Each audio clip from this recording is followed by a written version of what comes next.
ഇടുക്കിയിൽ ഓട്ടോറിക്ഷ ഡ്രൈവറെ കമ്പമേട് സിഐ ഷമീർ ഖാൻ മർദ്ദിച്ച സംഭവത്തിൽ കോടതിയെ സമീപിക്കാനൊരുങ്ങി മുരളീധരൻ. ഷമീർ ഖാനെ പോലീസ് സംരക്ഷിക്കുന്നുവെന്നാണ് ആരോപണം. ഓട്ടോ ഡ്രൈവർ മുരളീധരൻ ഇടുക്കി എസ്.പിക്ക് നൽകിയ പരാതിയിൽ യാതൊരു നടപടിയും ഉണ്ടായിട്ടില്ല. തീർച്ചയായിട്ടും ഒരു പരാതി നമ്മൾ കൊടുത്തു. അതിൻ്റെ പുറകെ അന്വേഷണം പോലീസിൻ്റെ ഭാഗത്തുനിന്ന് ഉണ്ടാകാതെ വരുമ്പം കുറേ നാൾ പരാതി കഴിയുമ്പോൾ എല്ലാ പരാതികളും അങ്ങനെയാണ്. കുറേ നാൾ കഴിയുമ്പോഴത്തേന് ഇതങ്ങ് മാഞ്ഞ് പോകുന്ന ഒരു രീതിയിലാണ് നമ്മളെ ഇപ്പോൾ ഇവിടെ കണ്ടുവരുന്നത്. നീതി കിട്ടണം, എല്ലാവർക്കും കിട്ടണം. അതിനുവേണ്ടിയാണ് പിന്നീടാണെങ്കിലും തീരുമാനിച്ചതിലേക്ക് പോയത്. നമ്മൾ അവസാനം മനുഷ്യാവകാശ കമ്മീഷന് വരെ നമ്മൾ പരാതി കൊടുത്തിട്ട് ഇപ്പോൾ ഒരാഴ്ച കഴിഞ്ഞു. ഇനി ഇതായില്ലേ കോടതിയും കൂടെ സമീപിക്കാം. മുഖ്യമന്ത്രിയുണ്ട്, കോടതിയും കൂടെ സമീപിച്ചിട്ട് തീരുമാനമായില്ലെങ്കിൽ മുഖ്യമന്ത്രിയും കൂടെ നമുക്ക് സമീപിച്ച് കാര്യങ്ങൾ. വിവരങ്ങളുമായി ജെയിൻ എസ് രാജു ചേരുന്നുണ്ട്. ജെയിൻ, എന്തായാലും മുരളീധരൻ നിയമ നടപടിയുമായി മുന്നോട്ട് പോകുമെന്ന് തന്നെയാണ് പറയുന്നത്. നീതി ലഭിക്കും വരെ പോരാടുമെന്നുള്ളതാണ് അദ്ദേഹം പറയുന്നത്. എന്താണ് വിശദാംശങ്ങൾ?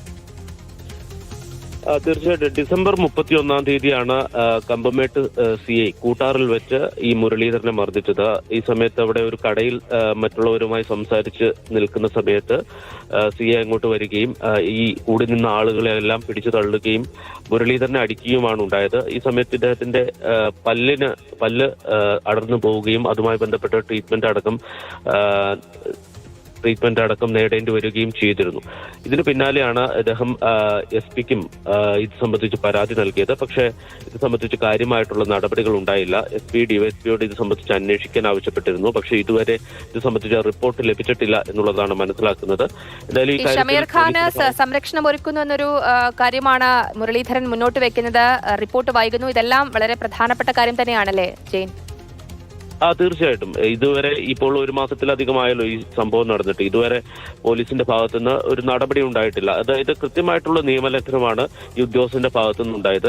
എന്ത് ക്രമസമാധാന പ്രശ്നം ഉണ്ടായി എന്ന് വ്യക്തമല്ല ഈ ദൃശ്യങ്ങളിൽ. പക്ഷേ അവിടെ അദ്ദേഹത്തെ മർദ്ദിച്ച് ഓടിക്കേണ്ട ഒരു സാഹചര്യം ഉണ്ടായിരുന്നില്ല. ഒരു പോലീസ് ഉദ്യോഗസ്ഥനകത്ത് ഇതുമായി ബന്ധപ്പെട്ട അധികാരം നിയമം നൽകുന്നുമില്ല. ഒരാളെ ചുമ്മാ ഒന്ന് കായികമായി ആക്രമിക്കാനുള്ള ഒരു അധികാരവും അദ്ദേഹത്തിനില്ല. പ്രഥമ ദൃഷ്ട്യാ തന്നെ അതിനകത്തൊരു നിയമലംഘനം നടന്നിട്ടുണ്ട്. പക്ഷേ ഇതുവരെ 1 മാസം കഴിഞ്ഞിട്ടും ഇതുമായി ബന്ധപ്പെട്ട പരാതി നൽകിയിട്ടും ഒരു നടപടി ഉണ്ടായിട്ടില്ല. ഡിവൈഎസ്പി ഇത് സംബന്ധിച്ച് റിപ്പോർട്ട് നൽകിയിട്ടില്ല എന്നുള്ളതാണ് മനസ്സിലാക്കുന്നത്. അക്കാര്യത്തിൽ പോലീസിന്റെ ഭാഗത്ത് വീഴ്ച ഉണ്ടായിട്ടുണ്ട്. എന്തായാലും ഈ പശ്ചാത്തലത്തിലാണ് അടുത്ത നിയമഘട്ട നടപടിയിലേക്ക് മുരളീധരൻ കടക്കുന്നത്. ആവശ്യമെങ്കിൽ കോടതിയെ സമീപിക്കുന്നത് അടക്കമുള്ള കാര്യങ്ങളിലേക്ക് പോകും എന്നുള്ളതാണ് മുരളീധരൻ വ്യക്തമാക്കുന്നത്.